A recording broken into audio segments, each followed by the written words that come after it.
it's just so, as I said, was saying to Chloe the other day, it's just so strange kind of talking about all these years. When, I don't know, it's almost like a different life with everything leading up to now.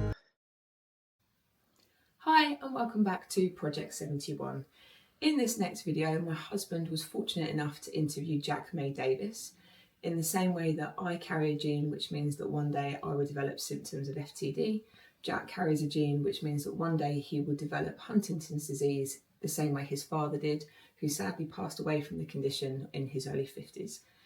In the interview, Jack talks about his journey, he talks about the reasons why he chose to get tested, as well as his thoughts and reactions to the recent breakthrough announcement about treatments for Huntington's disease. Hope you enjoy it, and as always, don't forget to like and subscribe and follow us on our social media platforms. So Jack, welcome. Thank you so much for doing this. I can't say how much it means to us. If you could start, first of all, just by outlining your backstory for us, please. Yeah, so well, thank you very much for having me firstly, Dave. So my name's Jack. I'm 30 years old and I have the Huntington's gene. And Huntington's has been in the press this week with the massive story about the 75% reduction, and the possible sort of leads up to a cure or, slowing down the disease. So Huntington's disease, for those that don't know, is an inherited genetic condition. And it's it alters the genes in your brain, and it's passed down from parent to child. And having the gene can cause various different cognitive, physical issues, which end up leading to death. And currently there is no cure. My Huntington's disease history itself. So my dad was a gene carrier, and my dad, he probably started first showing symptoms when he was in his sort of late 30s. He went into care when he was in his early 40s, and he passed away very sadly, age 54 in 2016.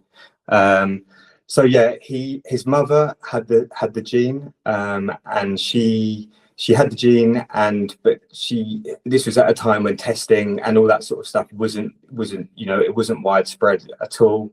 And I think it was a bit of a family secret that she was ill. So it was just, no one ever talked about something like that in those days. So when you were a child, and I'm guessing you saw your dad become ill, what was the conversation in the family like around it? So my parents, so my dad and my mum, they split up when I was 2 years old. So so like I was seeing him every other week, and then it became apparent that something wasn't quite right. So I was about sort of 10, 11, 12 at the time. And unfortunately, I found out, I found out when I was about 12 years old that he had it. He told me by mistake, and he shouldn't have done that. Can we just pause on that point for a second? Because I'm finding that really interesting, because we've chosen to tell our 9-year-old Isla, because she's seen her granddad pass away from the disease. She's seen her uncle diminish from it. So we decided to share. She actually asked me in the car on the way home from school. She just blurted out, we called it the Jones funny brain for her, right? And she just blurted out, "Will I get the Jones funny brain?" And it was a bit like that Father Christmas, is he real moment. And I froze for a second, and I parked the car, and we had this conversation about it, and it felt wrong to tell her a lie at that point. And at the moment, we're really glad that we've done that, because we have a very open conversation, because of course she's got a 50-50 chance of inheriting the gene as well. So I'm curious, with your language, when you said, "and he shouldn't have done that," what is it about that you are quite adamant about? I think I don't know. I think it was probably, it should have waited, especially I think as well where my parents are split, separated, that actually it shouldn't have come from him at that time. I feel like it did overshadow a lot of my childhood around that time. And certainly when I got a bit older and sort of like a sort of young teenager, it was definitely on my mind more, and it ramped up for the next few years until I was 18. So I don't know. I think it's maybe there's an ethical thing there for you know, why I think he shouldn't have told me, but I don't know. Maybe I just, maybe, you know, maybe if he hadn't have told me, might not have had an effect on my, you know, affected my childhood so much. Thank you for that. That's really That's helpful to me, actually, personally. So obviously the law about genetic testing means that people have to wait till they're 18. Yeah. So when and why did you decide to go for genetic testing? Because I'd known about it for such a long time. It was the one thing that I knew I was always going to do. You know, it was completely on my mind, and I was like, the moment I turn 18, I'm going to get the test. I was like, I know that I'm going to do this, and then, you know, let's see what happens, and then I can plan my life. You know, after it.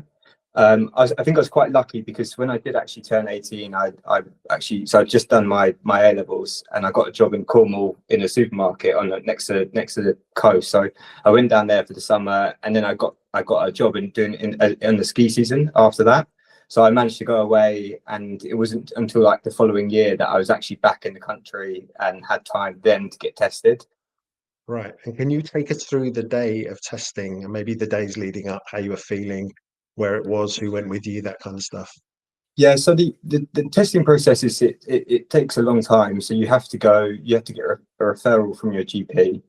And so in my case, it was the GP, and it was to a hospital, St George's, in Tooting. And then you have a number of counselling sessions before you can actually get tested. And it was, you know, it was my mum who was going with me on all the various, you know, different appointments that we had at the hospital. I mean, the day itself was horrendous, obviously, and I think I knew deep down inside that I had the gene. Obviously, I had no way of knowing that, but I think I just had resigned myself to that fact. And you know, when we walked into the hospital, I can kind of remember there was obviously the counsellor and the doctor, and you know, it just was, if it was going to be a negative, then it wouldn't have been quite so, you know, wouldn't have been like quite that atmosphere which it felt we were walking into. So yeah, you know, obviously the result was not what I wanted to hear, but I guess at least it had kind of put to rest the question that had been on my mind for the last sort of 6 or 7 years. But yeah, it was, you know, I was with my mum, and it was, yeah, you know, she's obviously known about it, obviously, like, worried about this moment for a very long time. So, you know, it was really, really tough, really tough. And you know, we had each other, so that was the main thing. And immediately after you found out, where did you and your mum spend the rest of the day? What did you do? How did you feel? Well, they were living in, or they live in Sussex, so we'd gotten the train back from Clapham Junction or wherever, and I think we had quite a silent train journey. You know, but there was, I can remember that the hospital was about 20-minute walk from the station itself, and we'd done that journey about sort of, you know, 6 times in the build up to coming, you know, 6 times there and back in the build up to this moment. So we kind of, by that time that we had that last journey together, it was kind of like we didn't really have anything else to say, because, you know, it was just I think it was just so shocking at the time. I think we probably just cried, really, and just tried to accept, or try to start to understand what had been the card that I'd been dealt, and how what we were going to do sort of going forward. So yeah, it was a really, really tough day. Really tough. It's very similar to our experience when Sarah found out and we came home. It was just, everything was still the same, and I felt like it shouldn't be, like the house and all that kind of stuff. And there was a real weird heaviness in the air, and not much to say, really, because like you, we'd known what it could be for quite a while. Yeah, it's a very strange time. So in the next couple of months, how did you play things? Did you go back to work? Did you tell anybody? So I was at home. It was my stepdad and my mum. So my stepdad and my mum, you know, both knew from day one, and my sister as well. I've got a half sister from my stepdad, so she's not on my real dad's side, which is, so there's no HD there. So yeah, I broke it to my friends. I had some friends who knew about, you know, the situation with my dad, a lot of my friends didn't really know, but only just because I hadn't told them, whatever. So there was, I think I broke the news quite quickly to a lot of people. I told work. What I was quite fortunate about is work was always, it always kept me going. So like whilst everything else was terrible and it felt like the world was ending in certain respects, I still was getting up and going to work and giving that my all, which is really strange to say back, but I do think it was partly responsible for sort of having that routine just really kind of did help me in the end. You mentioned your dad passed away from the disease Yeah. in his 50s. Yeah, he was 54 when he passed away. And when in the last couple of years of his life, how close were you with him? So he went into care about 10 years before. So this was Right. so 2016 he passed away, and he was in care for about 10 years before that. When he first went into care, I was seeing him more regularly. As I got older, the visits from me got less frequent. I think probably because the realization of what my life could be. And as he got iller, it was just too difficult to sort of process. Like there was just too much, hard emotion there, and I just couldn't face it. So yeah, there was a long time when I didn't see him, but I did see, like the last time that I saw him was in the March of 2016, and he then passed away a month later. So I fate or just I don't know what it was, but I was so happy I did go and see him, although it was one of the most terrible and awful moments probably of my life so far with HD. I think the dad that I'd sort of grown up with, and seeing him there, it was just almost unrecognizable. So and then to throw into the mix that I knew that I had HD and that could one day be me, it was also just really, really, really difficult. Leading up to that, when you were younger, say sort of 12, 13, 14, and you're aware that you could develop the same thing as your dad, were you able to talk to friends or your mum about your feelings around that issue and how hard it was to see your dad? I think I might have, I can't remember exactly what I would have done. I don't think I spoke to any friends about it at that time.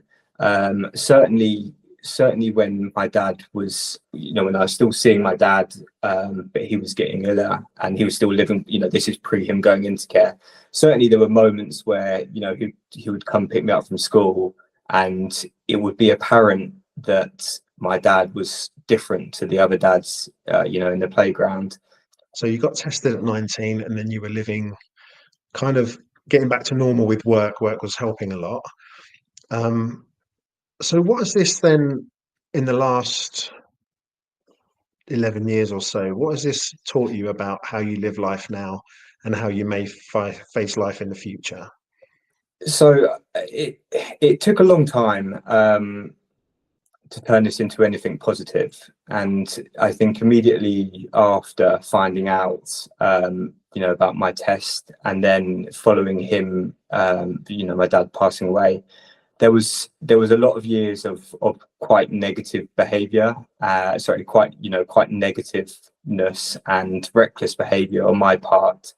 I don't think there was there wasn't a lot of hope, and everything to do with this, HD and everything, I just hated, and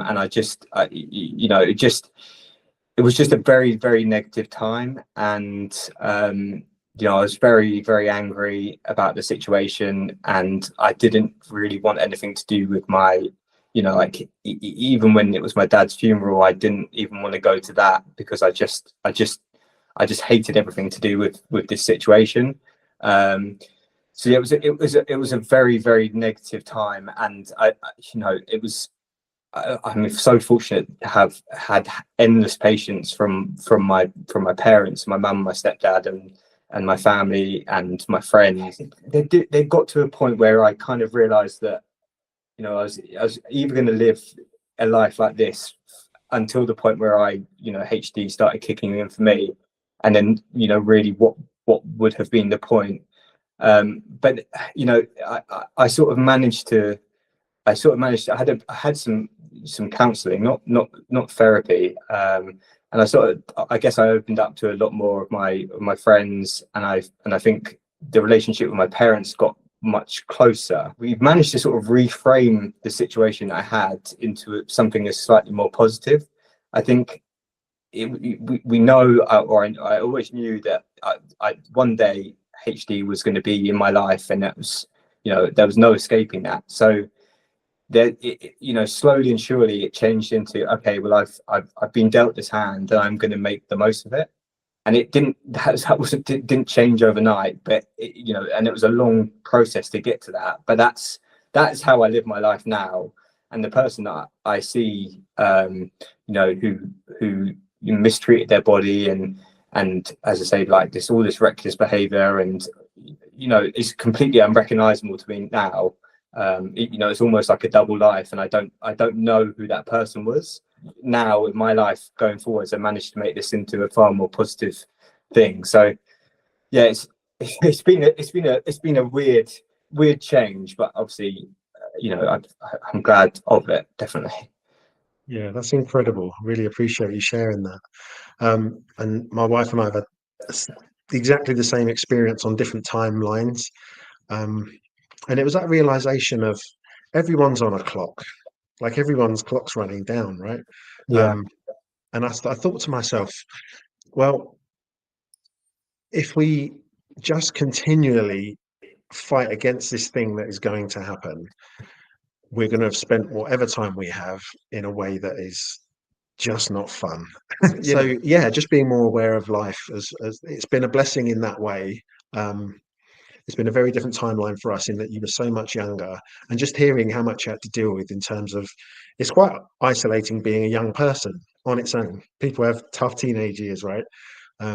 You've had the split with your parents, your dad passed away, and obviously the Huntington as well. I mean, it's so much to deal with. It's no wonder that you let off a bit of steam. I'm so grateful that you're in this place you are now, because it's just such a beacon for other people to hear that.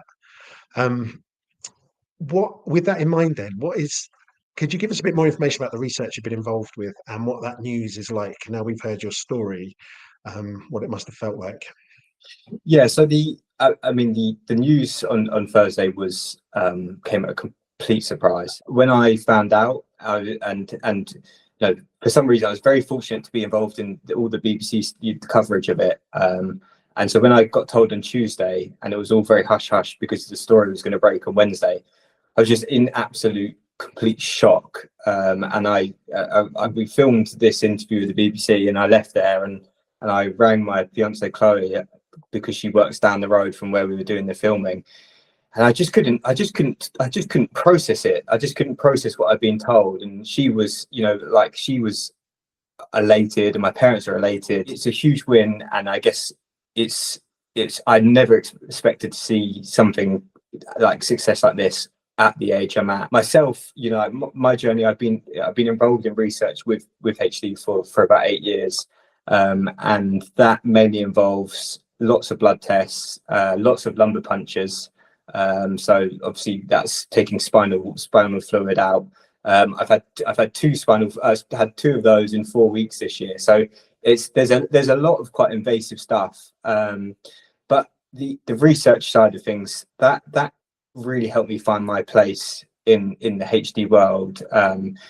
That's one of the main reasons that sort of turned this from quite a negative situation into something quite positive, because I kind of said to myself, like, if I'm, you know, this is going to be me, then might as well just do what, you know, anything I can do to make a difference.